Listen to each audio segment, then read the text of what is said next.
But you do see a lot.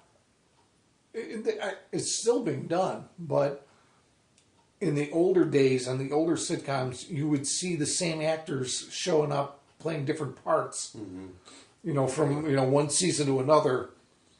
I remember on Bewitched, the actor Paul Lynde, who most people probably remember who he is. Yeah, he was Uncle. Who was he? Uncle what? Uncle Arthur. Uncle Arthur. But he started on Bewitched as Samantha's driving instructor who was having a nervous breakdown. Oh, I don't know. And he would eat nerve pills the size of big cookies. That part I seem to remember. Yeah, and so that's where I think they liked his performance so well. They wrote a character for him, Uncle Arthur, the following season. And but there was a lot of things like that. I remember one episode where he was sitting on the couch and goes, "Oh, my feet are killing me," and they went to his feet and there were guns on there shooting at him. That's a good one. Yeah, he was famous for years for being the center square on Hollywood Squares. And people would go, I think they were just... See, I didn't think about that, but yeah, Alice Cooper was on that as well. Oh, I do actually remember Alice Cooper on Hollywood Squares. He was Was Liberace on Hollywood Squares? He may have been. It would seem like he would have had to have been. Yeah, at some I point. He was. I used to watch Hollywood Squares. Yeah, I think he probably put in some time on Hollywood Squares at some point. Boy, that whole thing, those game shows, especially those, they would do a whole week's worth at once. Oh. And my favorite game show. I like Beat the Clock. Like Beat the Clock, and there was this one that would be so bad that you could never do it. It was called Queen for a Day. Where they have all these housewives come in, and they would. I guess they answered questions or whatever, and they won some But they had to have pathetic lives. $100 or something like that. And Jack Bailey was the host, and the winner they'd put a crown on her head and a robe, and she'd walk up and down and this thing, and she always gets stuff like, and you get a new refrigerator, just stuff. So. These poor women would come on and they tell their sob stories. And you're probably a little too young for this, Dave. I don't remember. Queen for a Day. No, it probably would have been gone by the time you were really watching a lot of TV. But they'd come on and say, "Oh, and then unfortunately, my husband left us, and then our house burned down, and then we were trying to rebuild the house, and the river flooded. I mean, it just one horrible thing after another. And then the audience would vote on who deserved to be queen for the day more. And I always felt bad for the women that didn't get chosen. It almost sounds like the precursor to today's reality show. It's very much so. That's a good observation. I really haven't watched any, but it just seems like there's always just awful things happening. I think there's a big market for people wanting to watch those less fortunate than themselves just to build up their own existence. I remember there was a game show that was on, I guess this might have been in the late 70s, and it wasn't What's My Line. It wasn't What's My Line, but it was one of those where people they'd have... How's your job? Yeah. They'd have some people in a panel trying to guess. I've Got a Secret? Is that what you're thinking? No, I don't... With Gary Moore? No. This was one where they would have, let's say, 4 different contestants, and they were trying to make you think... Oh, to tell the truth. To tell the truth. The truth. And it... You remember To Tell the Truth? Yeah. I would watch it, pretty regularly. Did they have 3 people on there, and you were trying to figure out I who's am Joseph J. Johnson. Yeah, I know. And it turned a corner for me, talking about reality shows. It turned a corner for me when, if you remember, there was a movie... a made-for-TV movie it starred Farrah Fawcett, maybe back in the late 70s, early 80s, that was called The Burning Bed. The Burning Bed, yeah. Where she was an abused, she played of course, it was a true story. Mm-hmm. She was playing this woman whose husband was horribly abusive, and she ended up just... One night he was drunk, and he said when he woke up he was going to kill her. Yeah, if you haven't seen it by now, forget it. And she set his bed on fire and killed him, took the kids and left. And so of course she was. I don't remember the verdict of her case. I think she was found I think innocent. she was let go Or because by of virtue of insanity or something. Temporary because insanity. The abused woman syndrome. I think that came out of that.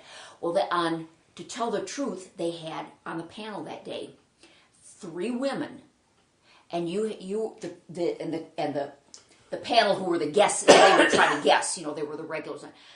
Had to guess which one was the real woman that set her husband on fire. And so they're asking, and I thought, wow, I am not going to watch. This is insane. I'm not going to watch. This isn't. Yes, well, and they were trying to, I set my husband on fire. No, I set my trying to and asking these women details. One of these women was the real person, and the other 2 are pretending to be people that murdered their husbands. And it's just like, I can't watch this. Yeah, that is. This is not fun. That is pretty heinous. I don't want to set the world. Just my husband. This is my husband's bed and him because he was in it. Yeah. And I was never a Farrah Fawcett fan at all. But I did see that movie, and she did do a good job. She did do a good job in that movie, I must say. But still, I wasn't going to watch that to tell. Ugh. I remember with some anniversary or something or other of John Lennon's assassination that they put his assassin Mark Chapman on the cover of some magazine, and they were talking about him. And the next issue actually had a letter from Ozzy Osbourne,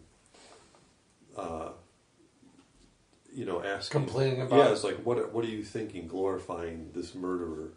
Yeah, that's a good point. Yeah. Because that's what those people like him. They want that. They deserve to be forgotten. Mm-hmm. And that's that we just watched Ken Burns' Civil War, and they talked about the guys that were in the plot with John Wilkes Booth to murder all these government officials, and they were all hung, but the local newspaper wouldn't print their names at the time because they said let them be forgotten history now. And we remember John Wilkes Booth, but we don't remember any of the other ones. I mean, they had their names for the special, but they're not famous. And you go, you know what? You can't do much else. You can at least forget them. Not give them immortality. Mm-hmm. It's like, well, good for Ozzy. I got to hand it to him. This would have been back before he was himself a reality TV star. This would have been when he was still the Black Sabbath guy. It was after that, but he was. It was after he left Black Sabbath. Well, good for Ozzy. I heard that he and Sharon are finally getting a divorce. Oh, they are. Oh no! Really? Yeah. After all, After all they've been through. Oh well, he's a goner then. Oh yeah. Oh, he'll never. He'll never. For sure. He's the only thing keeping him alive. So brain damaged, I think, from all of his abuses that he's. Yeah, I mean he. I read his biography and. Has nothing but praise to say. He states in there several times that without her, he would have, wouldn't be where he is now. Well, who knows what the real story is. No one can ever get a peek into someone's personal life. But especially these celebrities. He gives a pretty good peek. Oh, really? In his book, yeah. He came after her with a knife one time because he was so whacked out and said, Yeah, we've decided. This is your day. Yeah, we've decided that you have to die. Yeah. We've decided? Yeah, him and his, Oh, his other voices? Whatever, yeah. And, she lived through that. Mm-hmm. She lived through going on tour with him and him showing up at the hotel room with another girl because he forgot Sharon was on tour with him. That's nice. Well, it's heartwarming. Yeah. So it's like, what could have possibly happened to finally say it? Yeah, what was worse than that? What was the tipping point there? Yeah. Yeah, what's the tipping point? Well, what were the circumstances of him? It was always unclear why he left Black Sabbath. There's just pre-Ozzy Black Sabbath.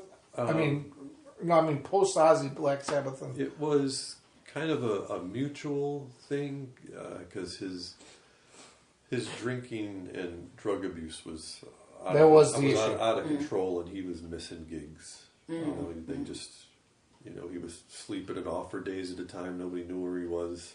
Mm-hmm. How much of a life did they have after him? Black Sabbath? Yeah. They still, they never broke up. Matter of fact, there is a new album coming out with Ozzy. Really? Yeah. Really? He's 13, I think The it's big coming out reunion. in June. Oh. It's everybody but the original drummer, which Pam may agree with me, is not a Black Sabbath album, that if all 4 members aren't there. But, they had probably dozens of lead singers, and, they obviously never had the success that Ozzy did.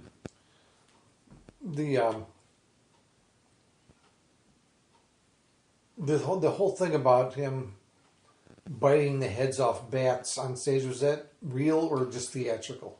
That was real, and that happened at a press conference in... Oh, it did happen on stage during a concert. No, I'm sorry, the bat was on stage. Oh, okay. I was thinking of the Dove incident, where he bit the heads off. I'm not sure about the Dove incident. Okay, it was the first solo album. It was released by Columbia over here in the U.S., and he was feeling that they weren't getting the recognition that they needed to take him seriously. Oh. Sharon was his manager at the time, and Sharon's idea was, we've got to make an impression. So you're going to come into the board meeting or whatever it was and release these doves, and say, I'm Ozzy Osbourne. But he had been drinking and things and said, okay, I'll give you, got mad, I'll give you an impression. Grabbed the dove, bit its head off, threw the carcass out. I think he bit a couple of them off. Not quite the idea that Sharon had. Right. And then he, of course, was escorted by security out of the building. So what preceded that? Bat? The bat was after that. He just thought it was a live performance. He just thought, people are always throwing things on stage. He thought it was a rubber bat. Someone threw a real bat on stage. So this wasn't something he planned. Okay. Because that is just... Yeah, and he says, I assure you. He says the shots he received afterward were not fun. You had to take rabies shots. Yeah. And that goes right in the stomach. I guess. Yeah, it's supposed to be very, very, very painful. I never knew that. I never knew what the stories was. I think I told you on some previous podcast, Black Sabbath was like right... You would have been at the perfect age to be... I was. Yeah. And it was just like right after I really was involved in listening to music actively and had just gone into a period of my life where I didn't have the radio on much at all. And it's a door of your brain closed. Yes. Yeah. And it reopened just a couple years after that. When I started teaching at Joliet Catholic High, and I started being exposed to the new music coming out. That's when I learned about Kiss, Jimmy Pardo.